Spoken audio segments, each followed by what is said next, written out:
Car la vraie force se trouve entre les mains du serviteur et non pas entre les mains de quelqu'un qui se croit important. Bienvenue à La Vie dans la Parole avec Joyce Meyer. La Vie dans la Parole est un ministère d'entraide basé sur un enseignement solide et pratique pour une application de la parole de Dieu. Votre réponse est dans la parole de Dieu. Et laissez-moi vous dire, le Seigneur est capable de vous guérir là où vous souffrez. La Vie dans la Parole est un ministère international qui atteint le monde par le cœur de Dieu. Et voici aujourd'hui pour vous l'occasion d'expérimenter la vie dans la parole avec Joyce Meyer.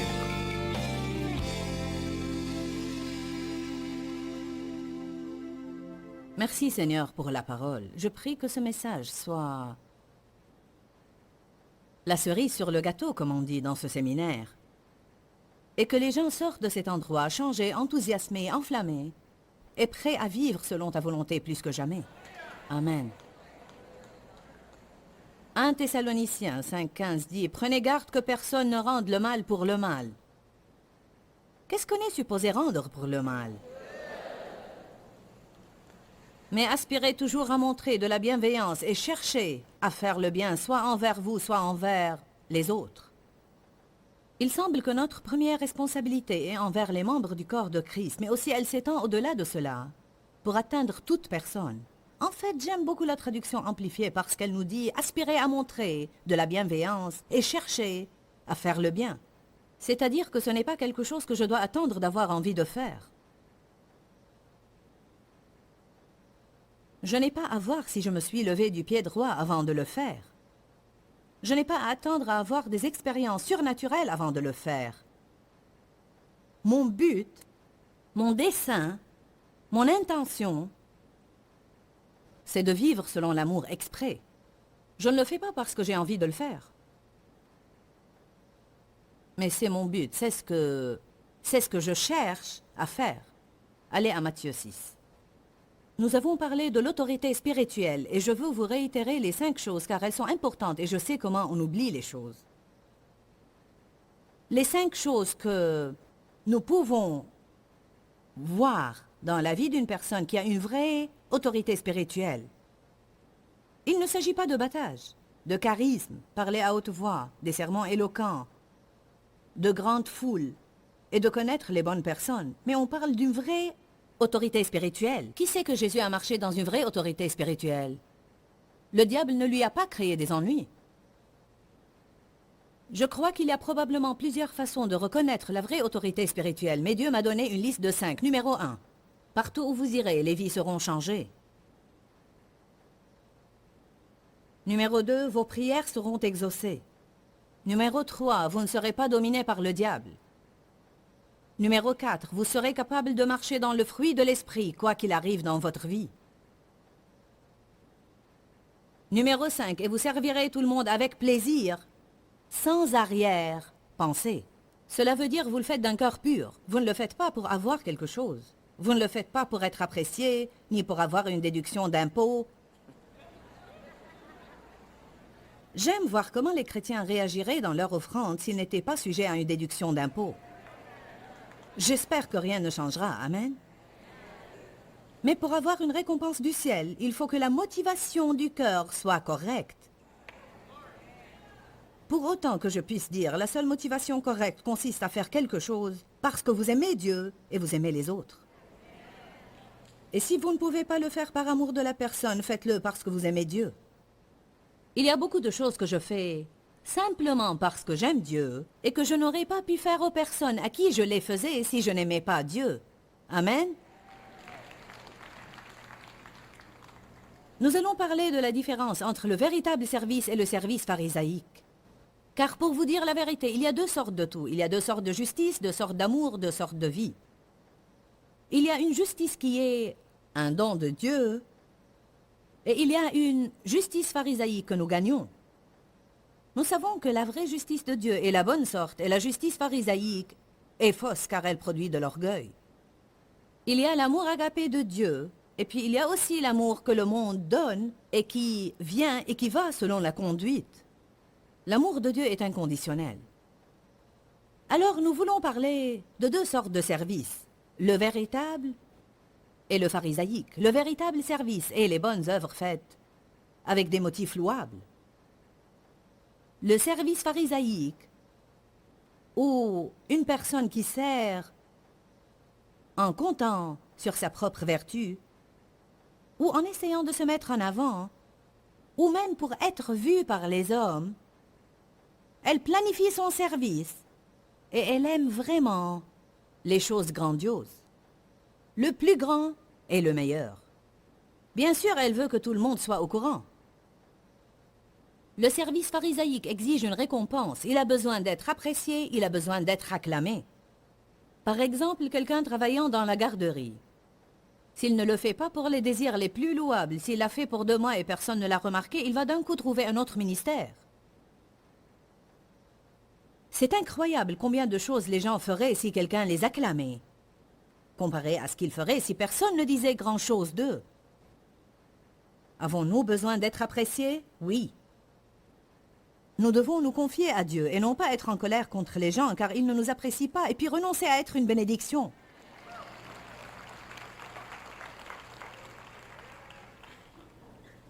Un vrai serviteur est satisfait en faisant soit de grandes, soit de petites tâches.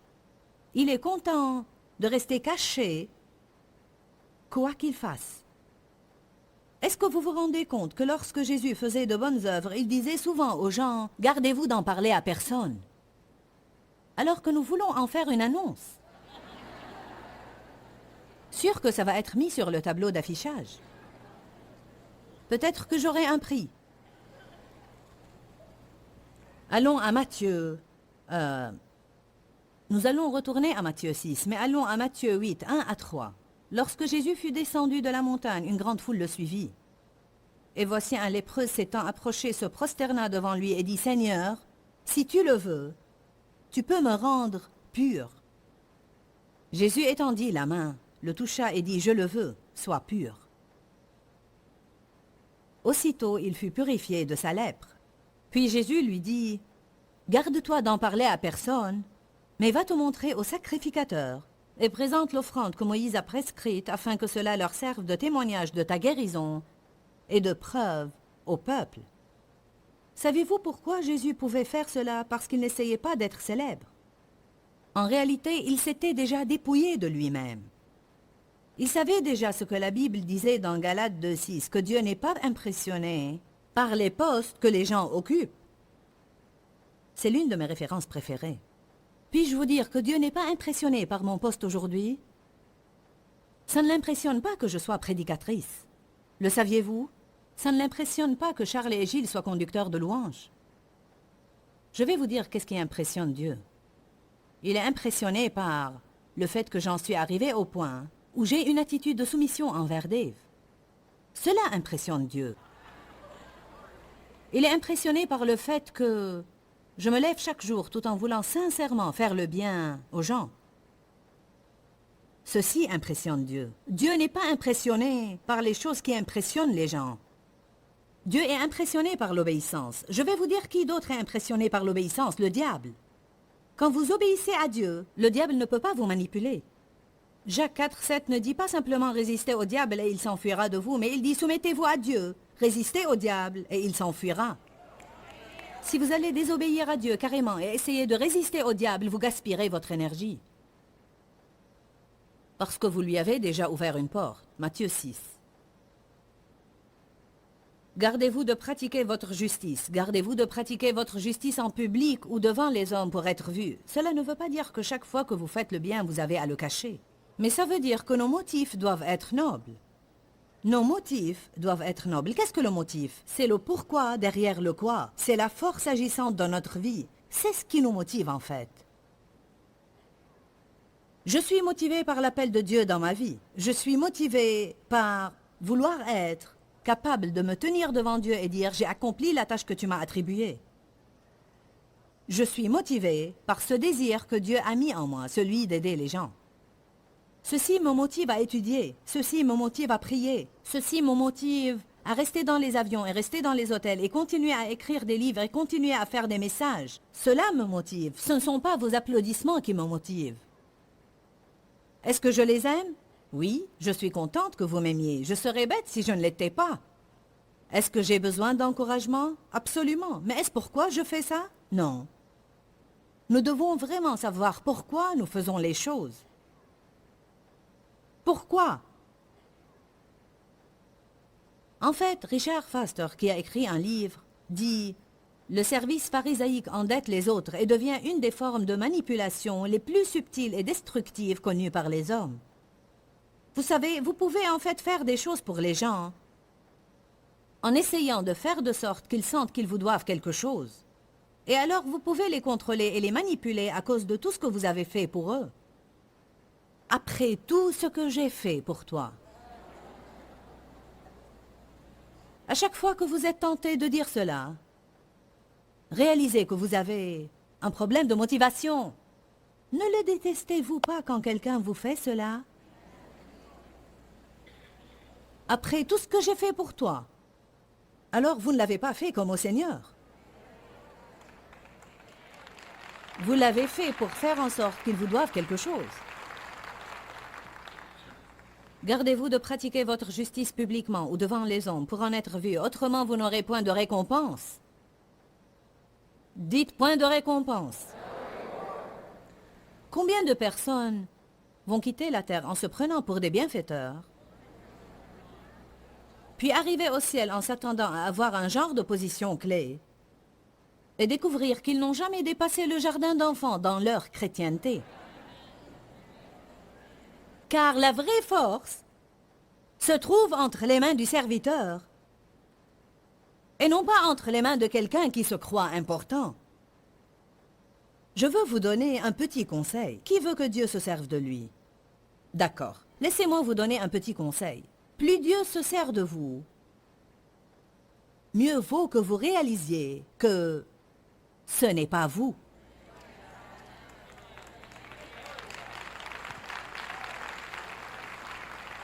Je vais vous avouer un autre secret. Une des façons les plus rapides pour deviner combien quelqu'un est imbu de lui-même est de voir comment il traite les autres.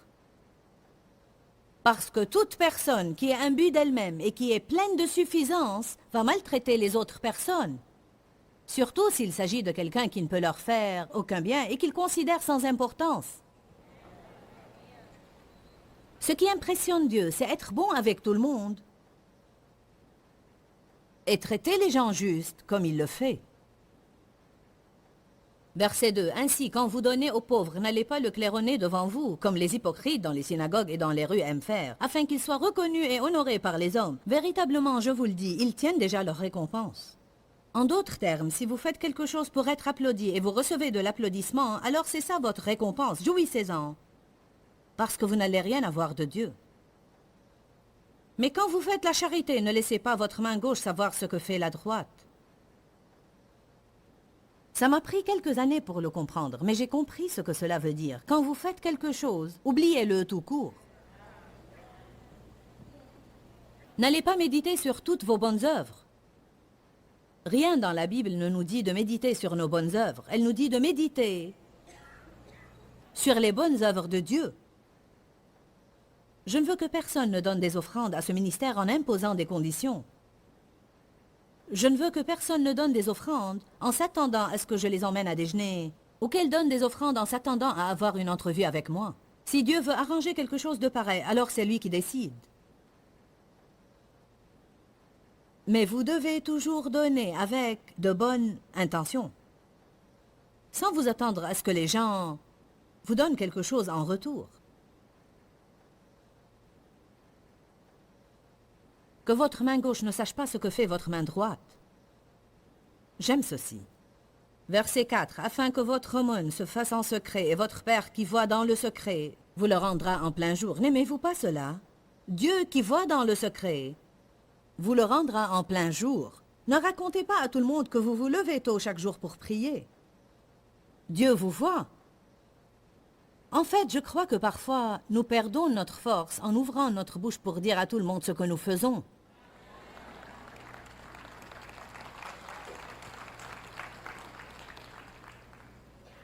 Matthieu 6, verset 5. Lorsque vous priez, ne soyez pas comme les hypocrites qui aiment à prier debout dans les synagogues. En fait, les hypocrites étaient pharisaïques. Ils s'efforçaient de faire les choses bien, mais ils voulaient aussi sonner de la trompette. Ils aiment pour faire leurs prières à se camper dans les synagogues et au coin des rues pour être vus des hommes. Je vous le dis en vérité, ils tiennent déjà leur récompense. Mais toi, quand tu pries, entre dans ta chambre, ferme sur toi la porte et prie ton Père qui est là dans le lieu secret et il te le rendra en plein jour. Je préfère avoir une récompense de Dieu que de quelqu'un d'autre. Le véritable service est un mode de vie. C'est la façon dont le serviteur vit, c'est qui il est. Un vrai serviteur est motivé par quelque chose beaucoup plus profond que les sentiments.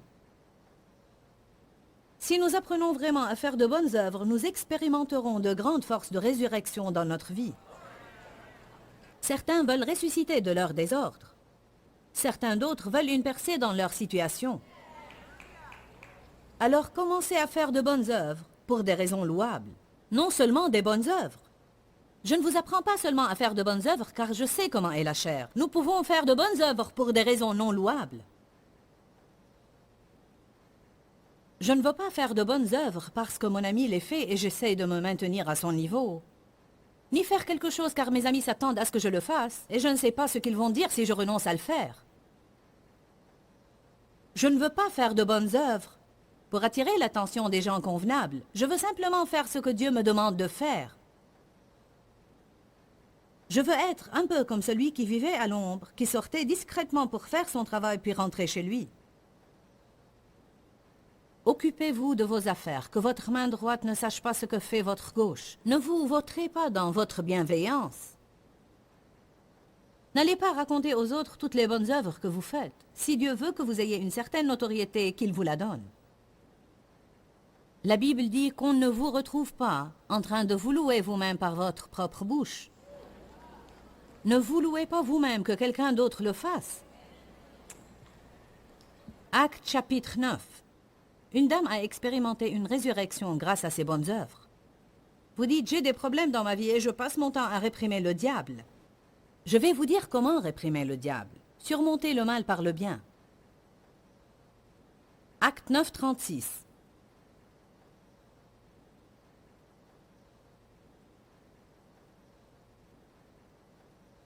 Il y avait à Joppé un disciple, une femme nommée en araméen Tabitha, qui veut dire en grec Dorcas. Elle débordait de bonnes œuvres et d'aumônes. Déborder veut dire abondamment. Cela ne veut pas dire qu'elle le faisait rarement de temps à autre. Elle débordait abondamment. Cela veut dire qu'elle était une de celles qui se levait tous les jours et disait « Je vais exprès m'efforcer de voir à combien de personnes je peux faire du bien aujourd'hui. » Ayez une révélation aujourd'hui. Elle tomba malade en ce temps-là et mourut. Après l'avoir lavée, on la déposa dans une chambre. Comme Lydda est près de Joppé, les disciples ayant appris que Pierre s'y trouvait envoyèrent 2 hommes vers lui pour le prier de venir chez eux sans tarder. Pierre se leva et partit avec ces hommes. Lorsqu'il fut arrivé, on le conduisit dans la chambre. Toutes les veuves l'entourèrent en pleurant et lui montrèrent les tuniques et les vêtements que faisait Dorcas elle-même pendant qu'elle était avec elle.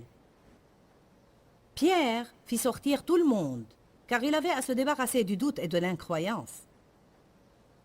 Il se mit à prier, puis se tournant vers le corps, il dit « Tabitha, lève-toi » Elle ouvrit les yeux, et ayant vu Pierre, elle se mit sur son séant.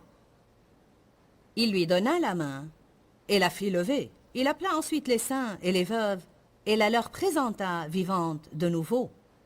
Vous dites, a-t-elle reçu cette résurrection grâce à ses bonnes œuvres? Je crois qu'il y avait certainement un rapport là, parce que cela est mentionné dans la Bible.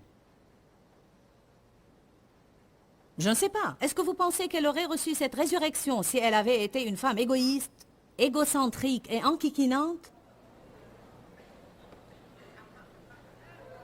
Je sais qu'il est tard, mais vous pouvez saisir ceci. Ce qui est intéressant, mesdames, si vous êtes une dame, levez la main et faites-moi signe. Vous les dames qui êtes devant votre télé, faites-moi signe. Ouais, aux hommes, regardez-les.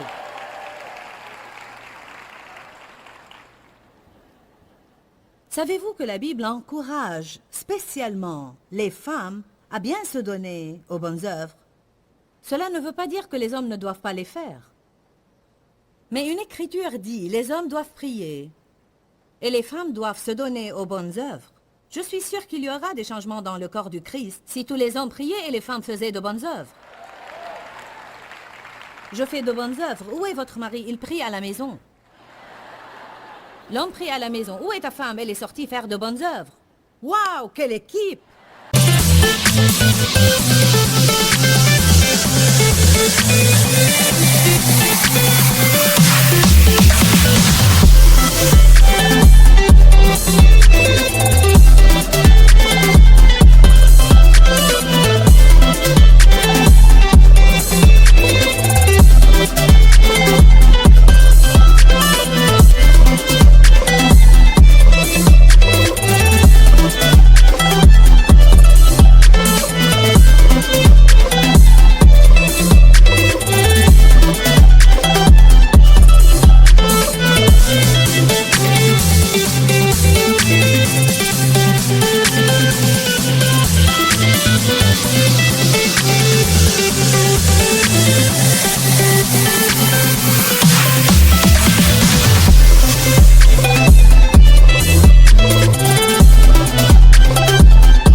Alléluia! Tabitha a reçu une résurrection. Savez-vous qu'on est prédestiné à faire de bonnes œuvres? Le Seigneur a fixé à l'avance que c'est à quoi on doit se donner tout le temps. Je donne un ministère à chacun d'entre vous aujourd'hui. Si quelqu'un d'entre vous s'est jamais demandé quel était son ministère, est-ce que quelqu'un s'est jamais posé cette question?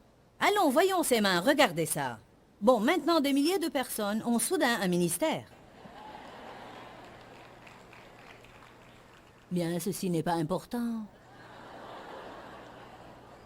Tout simplement faire de bonnes œuvres. Avons-nous besoin de revenir à Matthieu 20, où Jésus a dit « Le plus grand dans le royaume de Dieu doit être le serviteur de tous ». C'est lui le plus grand. Il n'a pas dit le plus grand est le prédicateur. Il n'a pas dit que le plus grand est le conducteur de louanges. Il a dit le plus grand est le serviteur de tous. Mais si le prédicateur choisit d'être serviteur,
alors il peut être grand. Mais la grandeur ne vient pas des positions et des titres. Elle vient du fait de faire du bien aux autres. Vous savez comment Dieu a oint Jésus de Nazareth, du Saint-Esprit et de force, lui qui a passé en faisant le bien. Vous savez pourquoi cette écriture représente beaucoup pour moi? Car je peux faire cela. Ce n'est pas compliqué. Ce n'est pas doctrinaire et plein de confusion. Je peux saisir cela même si je n'ai pas dépassé les classes secondaires. Je peux le saisir sûrement. Ah, faites de bonnes œuvres. Tous les jours. Cherchez. Alors je peux me lever le matin et dire, Seigneur, quel bien puis-je faire à quelqu'un aujourd'hui? Laisse-moi rencontrer des personnes qui sont dans le besoin. Cette façon de vivre est passionnante, car vous ne savez jamais qu'est-ce que vous allez faire de jour en jour. Mais vous ne pouvez pas vous lever et avoir votre journée planifiée. J'ai mon plan, j'ai mon plan, j'ai mon plan, n'interrompez pas mon plan. Quelques-uns n'ont aucun plan, alors que d'autres sont fanatiques de leur plan. Soyez entre les deux avec un peu d'équilibre. Ayez un plan et suivez ce plan, mais si Dieu essaye d'interrompre votre plan, baissez les bras.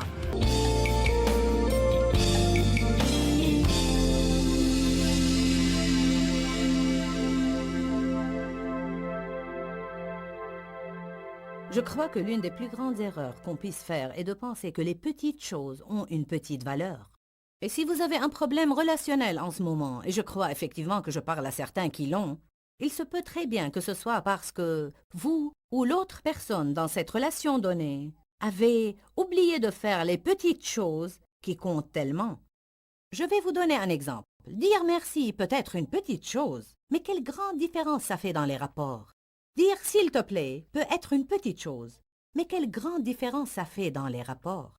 Je crois également que dans notre rapport avec Dieu, la Bible dit que ce sont les petits renards qui ravagent les vignes. Et je crois que souvent, c'est les petits compromis qui finissent par ruiner nos vies.